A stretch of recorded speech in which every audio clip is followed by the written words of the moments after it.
নমস্কার বন্ধুরা, আজ আমি তোমাদেরকে একটা নতুন রেসিপি দেখাবো। চিকেন রেসিপি, কিন্তু ইউনিক। সেটা হলো কমলা চিকেন বা অরেঞ্জ চিকেন।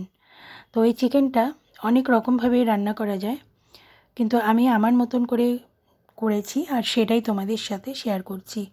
এই অসাধারণ অরেঞ্জ চিকেন বা কমলা চিকেন রেসিপিটা দেখতে হলে আমার সঙ্গে থাকতে হবে। তো চলো আমার কিচেনে। দেখো, এখানে আমি একটা কড়াই বসিয়ে দিয়েছি আর কড়াইয়ের মধ্যে দিয়ে দিলাম পরিমাণ মতো সর্ষের তেল। তোমরা চাইলে সর্ষের তেলের বদলে কিন্তু রিফাইন অয়েলও ব্যবহার করতে পারো। এবার আমি ডুমো ডুমো করে কেটে রাখা আলুগুলো দিয়ে দিচ্ছি। আলুগুলো কিন্তু বেশ বড় করে কাটা। দিয়ে দিলাম লবণ আর দিয়ে দিলাম হলুদ গুঁড়ো, দিয়ে এবার খুব ভালো করে ভেজে নেব। আলুটা ভালো করে লাল লাল করে ফ্রাই করে নেব। দেখো, বেশ লাল করে কিন্তু ফ্রাই হয়ে যাচ্ছে। এবার আমি এর মধ্যে দিয়ে দেব পেঁয়াজ কুচি। আমি মাংস আর আলু যতটা আছে আমার, ঠিক ততটার পরিমাণে আমি দুটো বড় সাইজের পেঁয়াজ কুচিয়ে দিয়েছি।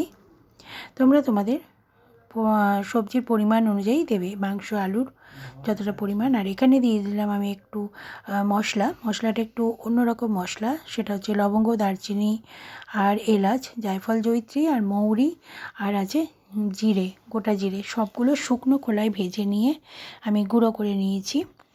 করে নিয়ে একটুখানি চেলে নিলাম। তো এবার দেখো, পেঁয়াজটা কিন্তু এখানে আলুর সাথে ফ্রাই হয়ে গেছে, খুব সুন্দর করে ফ্রাই হয়ে গেছে। এবার আমি এর মধ্যে ভালো করে ধুয়ে রাখা জল ঝরানো চিকেনগুলো দিয়ে দিচ্ছি।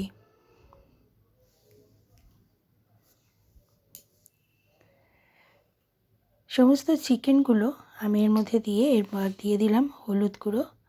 আমি কিন্তু এখনই লবণটা দেব না, কারণ চিকেনটা কিন্তু আমি ফ্রাই করব। চিকেনটা ভালো করে ফ্রাই করে নিচ্ছি। চিকেনটা কিন্তু ফ্রাই হয়ে গেছে। এবার আমি আর দিয়ে দিচ্ছি কমলা লেবু, দেখতে পাচ্ছ। তবে চিকেনটা কিন্তু আমি ঢেকে ঢেকে ফ্রাই করেছি। আর এর মধ্যে এবার একটা একটা করে কমলা লেবু দিয়ে দেব। কমলা লেবুটা চাইলে তোমরা জুস করেও দিতে পারো। তো আমি গোটাই দিয়ে দিয়েছি। কষানোর সময় কোয়াগুলো খুলে যাবে, তো তাতে কোনো প্রবলেম নেই। অরেঞ্জের যে একটা ফ্লেভার, সেই ফ্লেভারটা চিকেনের সাথে অ্যাড হয়ে যাবে। তাতে করে চিকেনটা কিন্তু অনেক বেশি স্বাদের হবে খেতে। দেখো, দুটো আমি দিয়ে দিয়েছি এখানে। তবে একটা একটা করে কষাবো আমি, যেহেতু এখানে দুটো দিয়েছি। তো প্রথমে একটা দিয়ে একটুখানি নাড়িয়ে নেব, নিয়ে পরে আবার আরেকটা আমি এর মধ্যে দিয়ে দেব।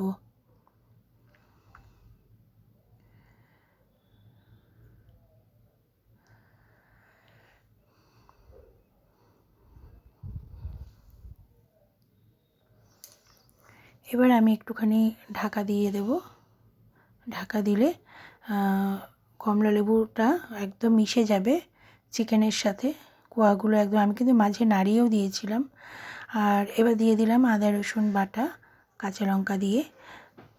আর আদা রসুনটা কিন্তু আমি তেলে একটুখানি ফ্রাই করে নিয়েছিলাম, তাই খুব বেশি কষানোর দরকার হবে না।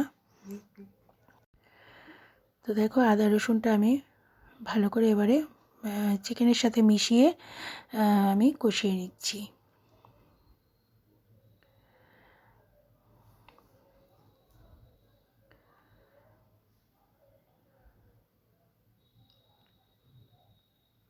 এবার আমি একটুখানি ঢাকা দিয়ে রাখছি আর দিয়ে দিচ্ছি একটু হলুদ গুঁড়ো, আর দিয়ে দেবো এবার কাশ্মীরি মির্চ পাউডার।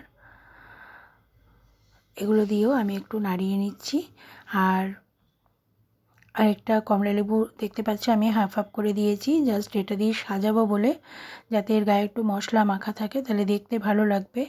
তো সেই জন্যেই আমি দিয়েছি। তবে এটা আমি খানিকক্ষণ পরেই তুলে ফেলবো। এটা কিন্তু একদম কষা কষা হবে, কোনো রকম কিন্তু জল এর মধ্যে আমি দেব না। তো এবার আমি এটা একটু ঢাকা দিয়ে রাখবো। দেখো, ঢাকা দিয়ে একটুখানি রাখলাম, তাতে কষানোটা খুব ভালো করে কষানোটা হয়ে গেছে। আর লেবু দিয়েছি বলে কিন্তু আমি আদা রসুন ভেজে দিয়েছি, যাতে বেশি কষাতে না হয়, কারণ লেবু জাতীয় জিনিস বেশি কষালে তেতো হয়ে যায়। তো এটা কিন্তু আমার একদম প্রায় রেডি হয়ে গেছে। এবার আমি একটুখানি ঢেকে রাখবো।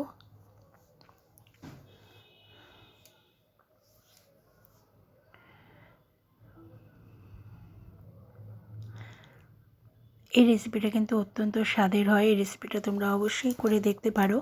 আমি কিন্তু এটা দমে রেখেছি, কারণ কষানোটা হয়ে গেছে একদম। আর চিকেনের যে জলটা বেরিয়েছিল সেই জলটা দিয়ে কিন্তু চিকেনটা অলরেডি অনেক আগেই সিদ্ধ হয়ে গেছে। এই রেসিপিটা কমপ্লিট। এবার আমি দিয়ে দিলাম ভাজা মশলাটা, দিয়ে দিলাম এর মধ্যে। আর তোমরা খেয়াল করেছো আমি জিরে গুঁড়ো আর ধনে গুঁড়ো কিন্তু দিইনি।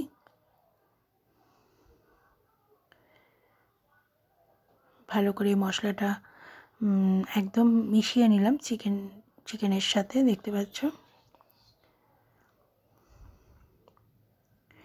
এবার আমি এটা দমে রেখে দিয়ে তোমাদেরকে সার্ভ করে দেখাচ্ছি। দেখো এই চিকেন রেসিপিটা